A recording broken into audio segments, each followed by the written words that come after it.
Today's talk is about Middle East tensions. Now, it has been 3 days since the Iran attack on Israel, and of course, a lot of Israeli citizens are scared, and rightly so, and they are leaving.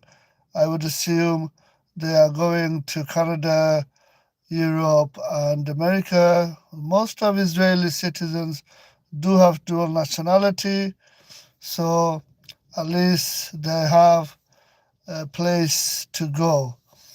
I would like you to listen to this podcast relating to the Middle East tensions, especially what Netanyahu is saying and what Lebanon is saying, and so forth. Something's about to go really wrong. Yeah, I see what you're saying. Definitely a lot of tension building. And not the good kind of suspense either, not like in a movie. Exactly. We're talking about the Israel Hezbollah conflict. Things are getting really intense, really fast. Casualties are rising on both sides. And, well, nobody seems to have a clear path to de escalation. It's a really complex situation. Nobody's arguing that. So today, we're going deep on this, way past the headlines, right? We're going to unpack what's at stake, who wants. I'm just pausing for a few seconds. So it seems the world leaders cannot restrain Netanyahu, and he is basically exacerbating and de escalating the tension, the situation in the Middle East. What this all means for the region. And let's be honest, what it means for the world, because this has implications far beyond just Lebanon or Israel. Okay, so big development recently. Netanyahu went full Netanyahu at the UN, right? Said Israel is not backing down from this fight in Lebanon until their strategic goals are achieved. No mincing words. He drew a line. What are those goals, you think? I mean, what's Israel's end game here? Right. He was very calculated, keeping it pretty vague. Yeah. So we had to kind of read between the lines. Look. So, yes, what is Israel's endgame?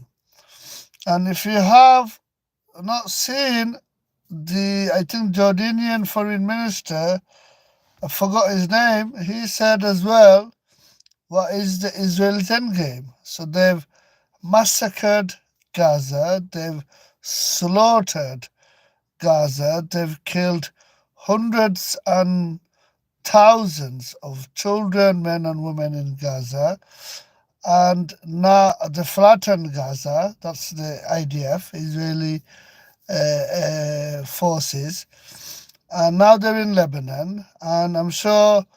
So what's the end game? What is? Yeah. So let's listen to the podcast. Get it from Israel's perspective. Obviously, crippling Hezbollah militarily is a big one. Nobody thinks they can wipe them out completely, but degrade their ability to wage war. Yeah, exactly. Stopping those rockets raining down on Israel is definitely another. And look, some analysts are even suggesting that Netanyahu wants to establish a buffer zone inside Lebanon itself. Wow. Okay, so that's the thing about these statements, right? This wasn't just Netanyahu talking. This was a message that Israel's in it to win it, regardless of international pressure, whatever a win looks like to them. I think that's a good way to put it. Whatever a win looks like. It's messy, right? Yeah. This isn't a conventional war where you capture a capital and sign a treaty. This is different. And how do you define victory in a situation like this against? Now this is funny. Israel is in it to win it. How can Israel take the entire Middle East? Really, can Israel really take Iran? Can really defeat, Lebanon? I mean, what is Israel's end game? And this is what everyone is asking. Let's listen to the podcast more. An enemy like Hezbollah with so many other actors, so many other interests in play. It's a tough question. Maybe it's not about total victory, but about achieving specific objectives, degrading Hezbollah's capabilities to a manageable level, for example. Or maybe it's about projecting strength domestically. Netanyahu's got his own political pressures and internationally. Don't mess with us kind of thing. It's a high stakes game of chess. With no clear checkmate. Yeah. Exactly. Okay. Switching gears a bit. We can't talk about this conflict without acknowledging the immense human cost. Early reports indicate at least 37 IDF soldiers killed in action. Now, you see, the podcast is saying, yeah, 37 IDF soldiers have died in Lebanon fighting the Lebanese soldiers, fighting the Hezbollah, right? 37. And God knows how many died in Gaza and Iran, don't forget, a few days ago, attacked Israel with over 200 ballistic missiles. So, I mean, I think, Netanyahu should go for a ceasefire. I think that would be good for everyone in the region. Let's listen more. And likely to rise, those numbers. Former weapons inspector Scott Ritter, he's been vocal about this. He called Hezbollah fighters battle-hardened, which honestly sends chills down my spine a little. What's your take on his assessment there? Yeah, and those weren't empty words coming from him. Ritter knows his stuff. He's seen the reality of these conflicts up close. So when he uses a phrase like battle-hardened, he means it. And what he means is Hezbollah are not your average militia. They've been fighting, and I mean really fighting, not just skirmishing, but fighting for decades. They've learned, they've adapted, they are, for lack of a better term, professionals at this type of conflict. Right. And that expertise, that experience makes them incredibly dangerous. Yes, exactly. They know the terrain, they know the tactics, they're prepared for a drawn-out conflict. Asymmetric warfare is their game. And that's something the IDF, who are more accustomed to traditional warfare, frankly, have to adapt to, and fast. And this is where it gets really scary. Because the potential for miscalculation, for things to spiral out of control, it just multiplies in this kind of scenario. 100%. The stakes are already high, and both sides are, well, they're dug in, both literally and figuratively. And if that wasn't complicated enough, you've got President Biden weighing in, saying publicly that Netanyahu's decision to escalate in Lebanon was, let's just say, not the best move. What does that do to the dynamics with the U.S., Israel's biggest ally? Publicly criticizing them like that on the world stage. It's a delicate balancing act, right? The U.S. finds themselves in yet again. On one hand, there's the ironclad alliance with Israel. Everyone knows that.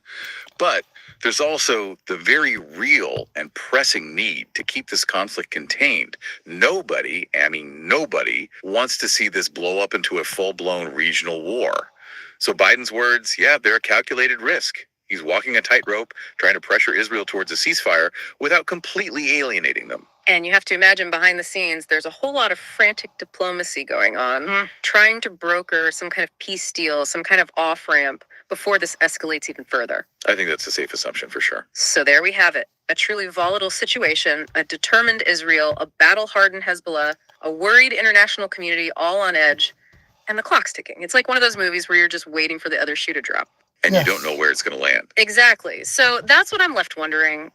Where do we go from here? I mean, given everything we've discussed, the players, the motivations, the potential consequences, what are the possible outcomes here? And what is the future? So, what are the possible outcomes? Yep. Now, if Netanyahu retaliates to Iran's attack a few days ago, then Iran will re-attack, and you see, the escalation can be very significant because Israel has nuclear power arsenal, and the rumors are that Iran has nuclear arsenal as well. This is very dangerous, and this can lead to World War III. And of course, we all should be worried because we don't want World War III. Because World War III means everyone who do have nuclear arsenal, nuclear weapons, will use them. And that will be terrible for the planet Earth and for us and our children. I hope the international leaders can restrain, can convince, persuade Netanyahu to go for a ceasefire. Thank you for listening.